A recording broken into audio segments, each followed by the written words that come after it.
O pensamento é o seguinte: sábio é aquele que sabe conquistar o positivo, mas não se perturba se o perde. Sabe evitar o negativo, mas não se apavora quando por ele é apanhado. Sabe aceitar o jogo dos opostos com o mesmo ânimo, pois ele vive para a essência que é imutável e não para as aparências cambiantes. Vem, amiga, protege-te dos rigores da invernia, debaixo deste abrigo chamado equanimidade. Olha só, não tem muito o que falar sobre esse pensamento, eu só queria acrescentar uma questão aqui, que é uma coisa que eu sinto, é minha percepção como praticante de yoga. Quando você faz um esforço para se desvincular do resultado da ação, isso fica mais fácil de ser praticado. Porque sucesso ou insucesso para a nossa sociedade, e aí nós estamos falando de nós mesmos, porque nós fazemos parte desse todo, a pressão é grande. Percebe? Quando você joga um jogo que pouco importa se você vai ganhar ou não, porque a onda agora não é ganhar ou perder, a onda é jogar. Você está jogando o jogo, então isso você já está fazendo. Você vai jogar da melhor maneira possível. Se vier o que você está querendo, beleza. Se não vier, está tudo bem também. Dessa maneira você consegue manter o ânimo, porque infelizmente essa é a realidade. Nós somos muito mais emoção do que é declarado abertamente. Vou dar um exemplo para você. Imagina uma pessoa que trabalha numa emergência de hospital e ela tem que socorrer pessoas que chegam a todo momento machucadas, feridas, enfim. Se ela se desestruturar, por exemplo, chegou a prima dela ali e ela tem que socorrer. Se ela se desestruturar com esse atendimento, cara, quem vier depois vai pegar ela desestruturada. As chances de receber um bom atendimento são mínimas ou nenhuma. Entendeu? Então, quando essa pessoa, vamos tomar como base até o próprio exemplo que eu dei, quando essa pessoa entende que ela não é Deus, pode parecer bobagem, mas cara, é isso. Quando você não é Deus, você sabe que você tem limite. O que dá para ser feito. E aí o que você faz? Joga o jogo, joga o que você aprendeu, joga a tua intuição naquele movimento. É isso. Isso não é irresponsabilidade. É o que você efetivamente pode fazer. Isso é realidade pura. Pura realidade. Poxa, mas a pessoa morreu. E aí? O que eu posso fazer? Sabe, eu não sou o todo-poderoso. Se eu tivesse essa potência, eu ressuscitava ela. Mas eu não tive. Sabe? Então é importante a pessoa pensar e repensar. Por quê? Eu estou falando isso. De novo, da minha experiência. Eu já tive alunos que trabalham em CTI. Cara, é duro, bicho. Você perde gente todo dia. Mas olha só, não é que você que perca, porque o paciente não pertence a você. Você só pode perder aquilo que você possui. O que você possui? Eu digo a você que você não possui nem seu corpo. Nem seu corpo é seu. Nós não possuímos nada. Percebe como é que, na prática, o yoga vai trazendo essa mentalidade que é pé no chão. O que dá para fazer? Com isso, você não vai se tornar uma pessoa irresponsável por conta disso, mas você vai se descondicionar do resultado final. Inclusive, poxa, queria te agradecer, porque se a minha prima está viva é graças a você. Não, não é. Não é graças a mim. Graças a Deus. Eu fui só um instrumento, eu fui só um veículo. Percebe? Você pega o teu ego e coloca ele no lugar dele. Porque essa que é a realidade. Muitas vezes a gente vê assim uma pessoa super bem sucedida. 70 cirurgias naquele mês, todo mundo saiu bem pra caramba, tá melhor do que antes da cirurgia, tá show de bola. Esse cara é fantástico? Não, não é fantástico. Ele é muito bom, mas olha só, tem uma série de fatores que envolvem aquilo ali. Inclusive a responsabilidade do paciente, porque tem isso. Você pode ser médica e você diagnosticar e receitar adequadamente o teu paciente, mas o teu paciente ele não toma o remédio ou nem faz o tratamento como deve ser feito. Aí o resultado final qual foi? Ele não melhorou. A incapacidade é sua? Não. Então, A nossa ação tem outros fatores que estão jogando ali e você não sabe. Quando você fecha lá o teu escritório, teu consultório, não importa a profissão, você está ciente de que você fez o melhor e que as pessoas que você orientou vão fazer a parte dela. Qual é a garantia disso? Não existe. Não existe. Às vezes a pessoa tu está falando com uma pessoa que tem uma deficiência cognitiva, ela fez uma carinha de quem está entendendo como é que se toma a medicação e tudo na tua frente, mas ela não sabe como tomar. E ela tem às vezes uma questão emocional que ela tem vergonha de dizer que não entendeu.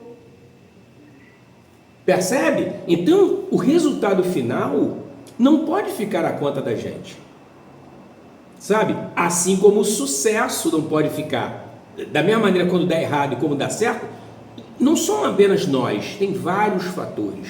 Por isso que muitas pessoas ficam vendendo, na minha opinião, com todo respeito, fumaça na internet de como ficar milionário, como se fosse uma coisa muito simples. Não é. Não é pela falta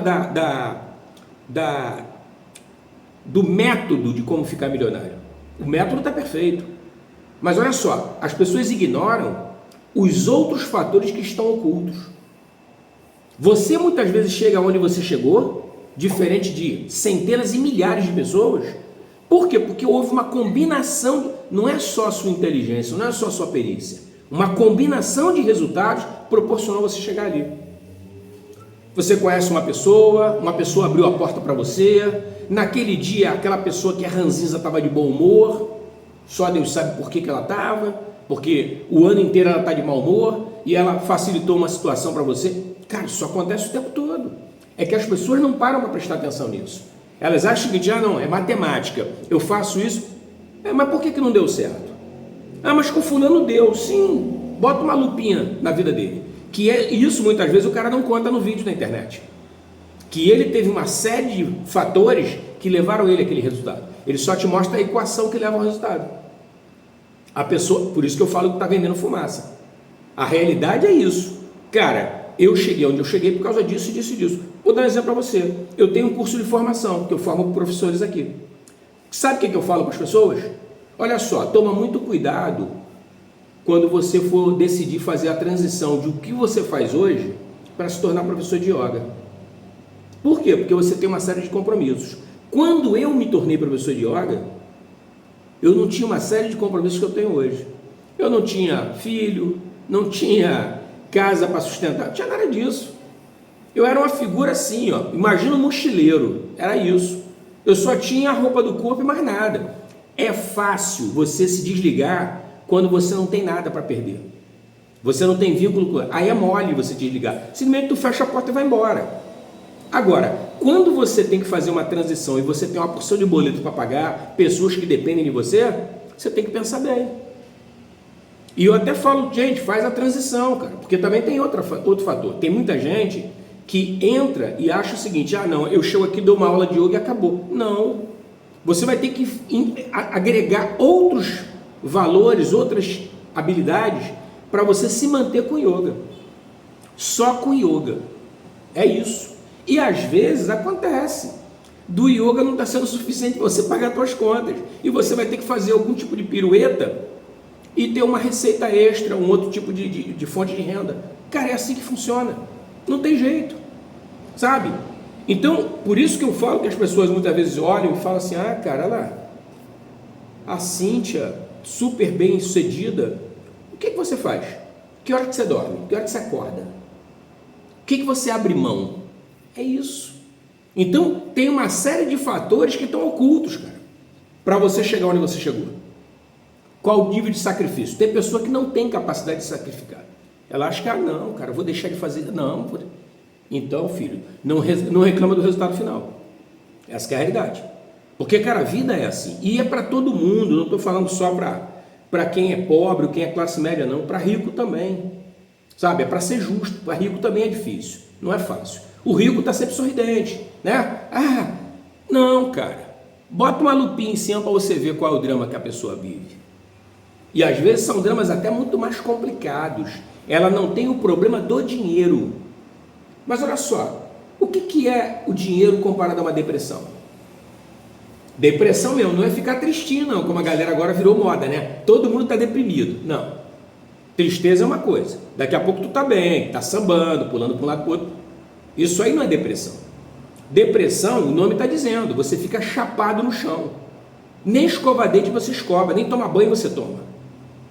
É isso. Depressão é uma outra história, uma outra conversa, sabe? Então, é essa ideia de que, não, olha em volta, tem uma série de energias, uma série de situações que estão acontecendo que ninguém está vendo. Inclusive nós, que eu não sei se você tem essa percepção, nós andamos, na maioria das vezes, no escuro.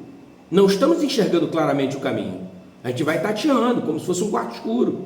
Pô, dá uma topada aqui, ih, cara, peraí, tem um negócio aqui na frente, deixa eu dar uma volta. É assim que funciona. Você às vezes nem faz ideia do tamanho do troço. Você só sentiu que tem um volume ali. Quando você vê, cara, você passou por um obstáculo gigantesco. Aí você fala, caraca, meu irmão, o troço podia ter me derrubado, sabe? Mas, porra, ainda estou aqui, vamos lá. É isso, sabe? Então, essa ideia de, sabe, sucesso pleno, absoluto, é fumaça. Fumaça. Tem sacrifício, sempre tem sacrifício. Mas é bom, né? É um trabalho, é um ofício sagrado, né? Faz parte, né? Faz parte, cara, faz parte. E detalhe, nós só nos tornamos quem somos fruto desse tipo de capacidade de solucionar problemas. A pessoa que não tem problema, ela tem um problemão. Vamos lá, vamos cantar o mantra.